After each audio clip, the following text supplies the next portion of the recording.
What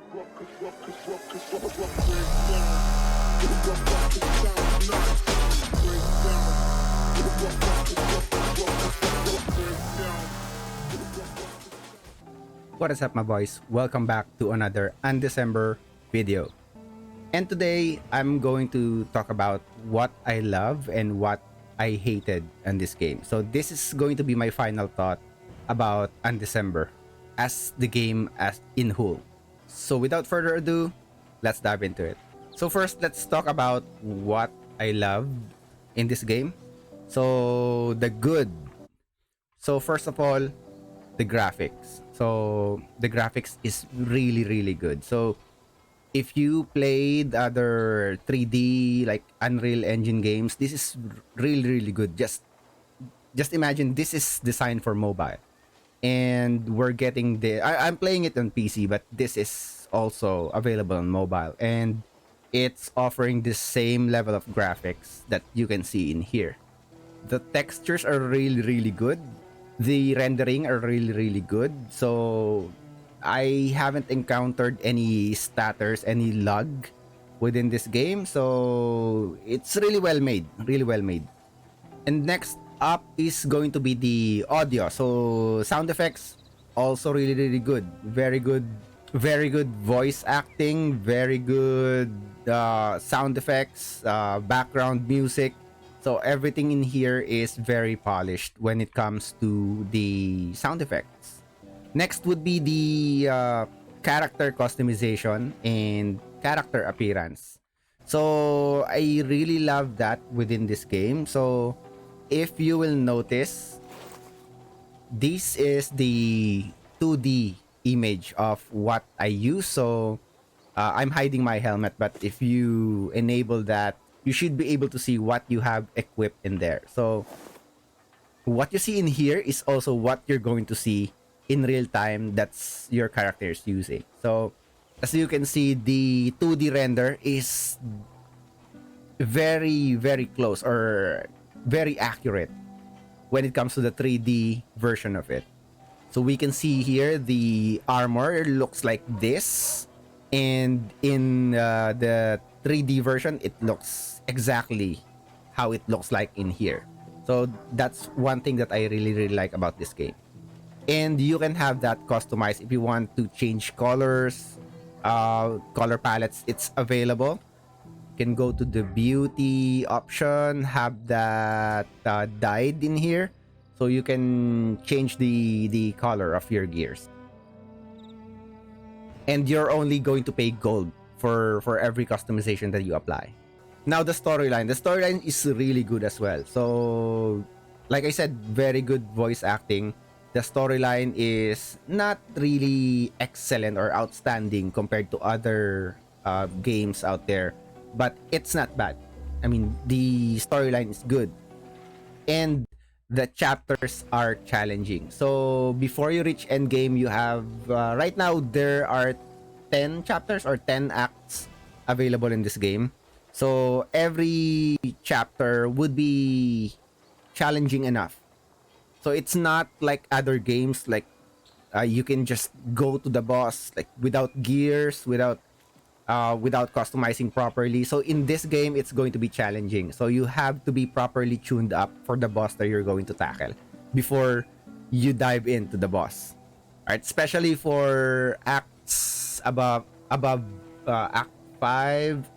So Act 6 and above, every boss will be challenging. So you have to be geared properly. You have to counter the element that the boss has. You have to bump up your attack, your defense, everything. So before diving into the to the fight, you have to be prepared. Next thing that I loved in this game is the skills customization. So you have the freedom to actually customize your skills in here. You can select skills from the shop, or you can craft skills in the alchemy desk. You can mix and match skills based on your likings, so you can really play the game style that you like. Another thing that I loved in this game, so this is a classless system game. So you don't have to pick between swordsman, wizard, archers, hunters, assassins. So there's only one class. So you become the class that you want. So as you can see, I'm using a scepter. So most likely I'm going for spell builds or elemental attack builds, like some wizard build on other games. But I can also equip other weapons, like I can use swords, I can use bows in this character. So there's no limit to the customization that you can do when it comes to your character. So you can go spell type or magic type and use swords. No one's gonna stop you from doing that. You can use bows if you want. So you have the freedom. You play the game as you want it. So that's pretty much the last two that I mentioned. That's pretty much the most loved feature that I find good in this game. And now we're going to go to the bad, or what I didn't like in this game. So first, inventory management. It sucks full time. Like, you have like 100 spaces in here. See, 100 spaces. And you have everything in here. So there's no separation between gears, essences, consumables. So there's no specific inventory for each kind of item. So that 100 is being shared by pretty much everything that you have in here. So if you're in the end game and you're just gonna speed run everything, or trying to speed run stuff, this thing right here will be filled like in 5 to 10 minutes, that quick. So it depends on what you're going to loot. And in the end game, there's about more stuff that drops. So there's a whole lot of new items when you reach the end game. So you'll be getting chaos elements, you'll be getting greater elements, major elements. You'll also be getting this stuff, option removal essence piece or option removal essence. So a whole lot of new items that will be dropping once you reach the end game, as well as chaos cards. So when you enter a chaos dungeon, you will need this to be able to enter a chaos dungeon, which is part of the end game content. And when you're inside the chaos dungeon, this thing will drop like a lot. This will drop inside, as well as charms. I don't have charms right now, but charms will drop. You can see right here, these are the charms, which will only be available once you reach the end game. So after you finish Act 10 boss, so this will be available to you. And when you run chaos dungeons, a lot of this will drop. So I'm telling you, 5 minutes inside the dungeon, you'll be full. Now, there is a solution for that, but you have to actually buy it. So you can buy 5 bag slots for like 100 diamond, and it will give you another 5 spaces more. But it's still not enough. So you gotta at least double this. If you're just gonna speed run everything, it is more recommended that you have more spaces in your bag. And it's really annoying to have this configured or have this cleared every time before you enter a dungeon. Like, a dungeon will technically last for like 5 minutes or so, and halfway through that, let's say 2 minutes, 3 minutes, you'll already be full.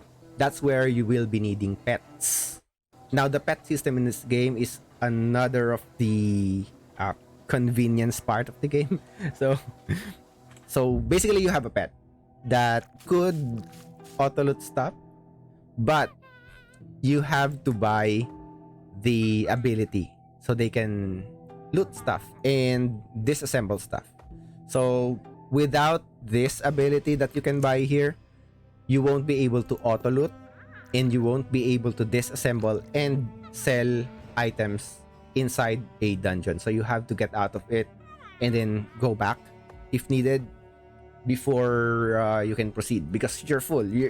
There's no way that you can actually manage that inside without using the pet. One thing is you can drop stuff, but dropping stuff would literally delete them. So if you have valuable stuff in your inventory, it's really hard to choose which will you let go and which will you keep.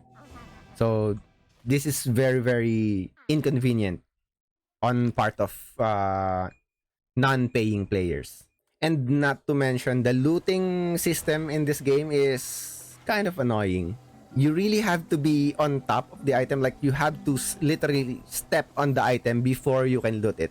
And that's really annoying, especially when you don't have a pet. Next up would be the pay-to-win mechanics. Okay, so a lot of people would argue this is not a pay-to-win game, or this is a very free-to-play friendly game. No, not at all. Okay, so a lot of you would argue that free-to-play can still shine in this game. Well, yes, if you work your ass hard enough. But the free-to-play and pay-to-win players would have like heaven and earth difference in this game. Why? Bundles. Okay, so let's tackle the bundles. So let's go in here.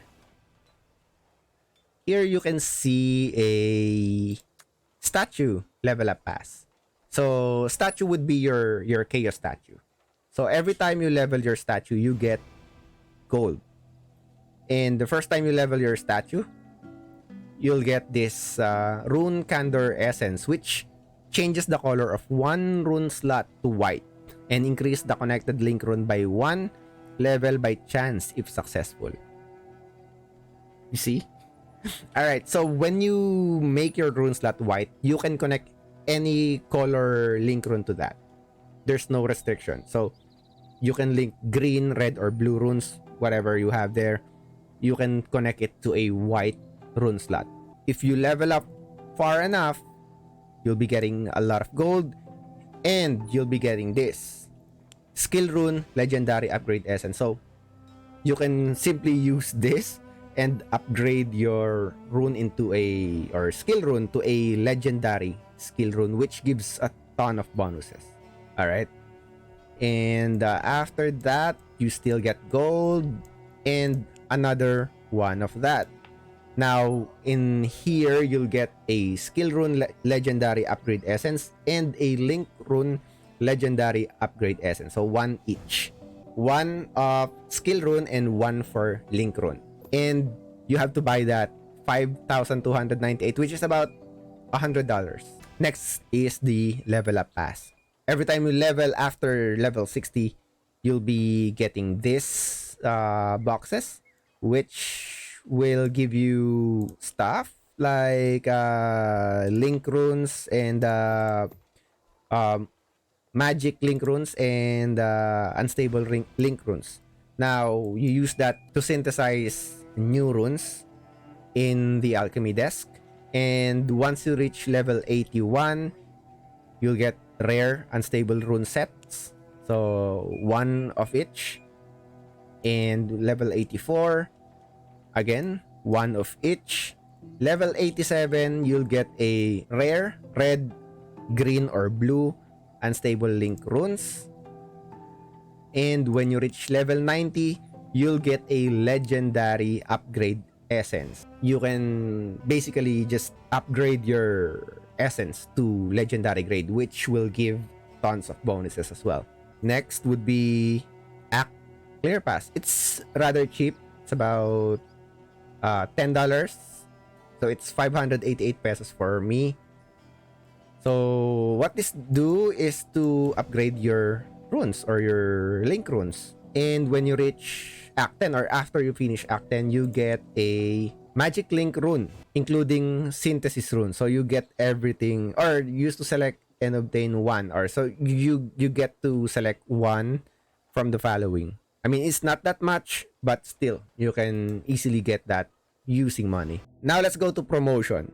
So in here you get a bunch of crystals. You get this pentarune essence, which will automatically make your rune a 5 slot or 6 slots by chance. So here's the chance. If you got money to spend on the game, you can just go big in here. You'll get your 6 slot rune in no time. Also in here, you'll be getting a rare rune upgrade essence, which will give you tons of bonuses for the rune that you'll be going to be upgrading. Now, in this game, you can also buy rubies, which is the currency that's being used in the trading house. So you can just simply convert your diamonds into rubies, 1:1. So if you want something inside the trading house, like legendary or unique items, that's available to buy, you can just straight out gear yourself with full unique gears that you like by using your credit card. So you can just buy diamonds and then exchange it to rubies and then buy the stuff from the trading house. So another pay to win stuff. Next up, the end game is a little bit underwhelming for my liking. Could be different for other people, but in the end game, there's pretty much nothing that you can do but to do the void rift, chaos statue, or chaos dungeons. You can go PvP if PvP is already available, but right now I can't seem to find any option where you can do PvP. I believe in the Korean server you can access that through the recruitment board. But in here, in the global or Asian server, there's nothing yet. But I don't know, maybe it's available through other NPCs. I don't know. But to me, the end game is a little bit boring for my liking.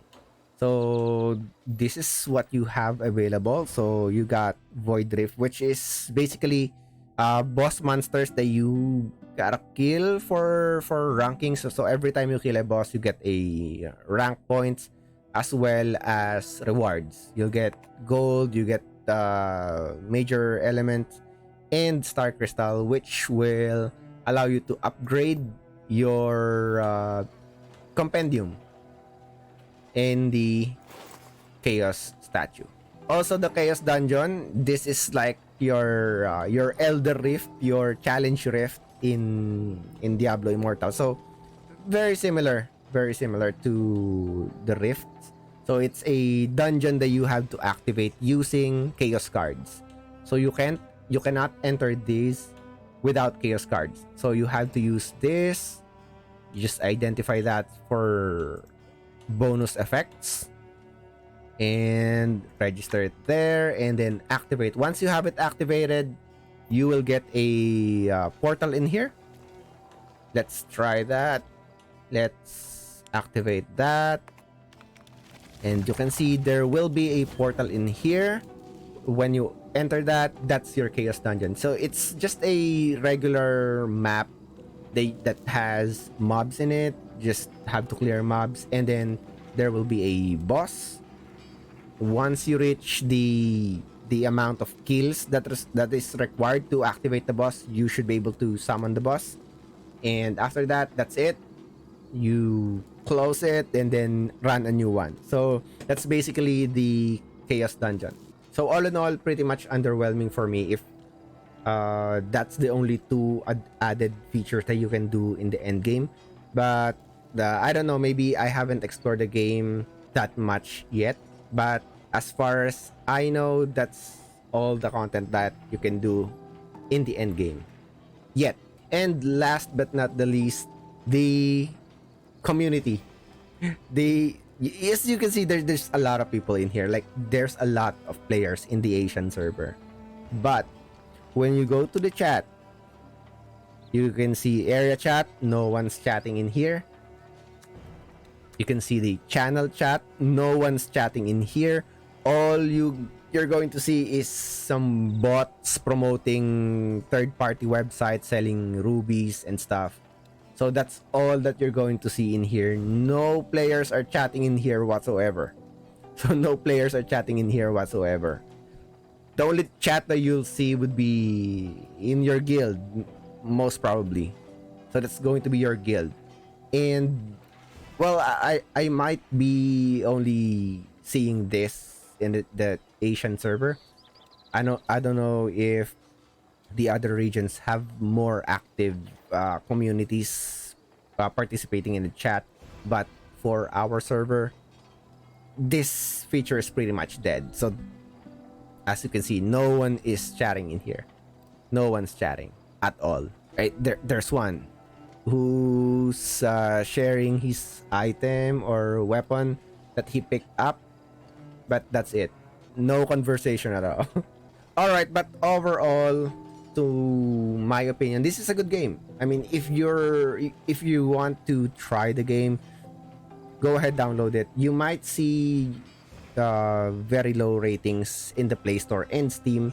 It's because of the pay to win mechanics. A lot of people are rating it really, really low because of the pay to win mechanics. But the game is really good. If you just wanna get a try of the game, clear the chapters, it's really good. It's really challenging, really interesting. You can build your character early on. Just go with the game. And if you don't want to spend anything in the game, that's an option. That's your decision. I haven't spent anything on this game, so that's why I've been really, really annoyed by all the inconveniences that they have in here. So, like what everyone's saying, they have created inconveniences and they are selling solutions to fix that. But overall, good game. I would still recommend this game for those who love ARPGs that where you can customize your character. It has good graphics, good sound effects, very interesting chapters. So if you're just someone who would like to play the game as a solo player, like if you just want to get a taste of what Undecember is, go ahead and try it. You can download it. I'll be providing the links in the description, both Steam and Play Store link. I don't have the link for iOS, but I'll be providing the Play Store link and the Steam link on the description below. So there you have it, guys. That's my final thoughts on this game, Undecember. So let me know what you think of this game. Please put it in the comments and we'll have it discussed. Till next video, peace.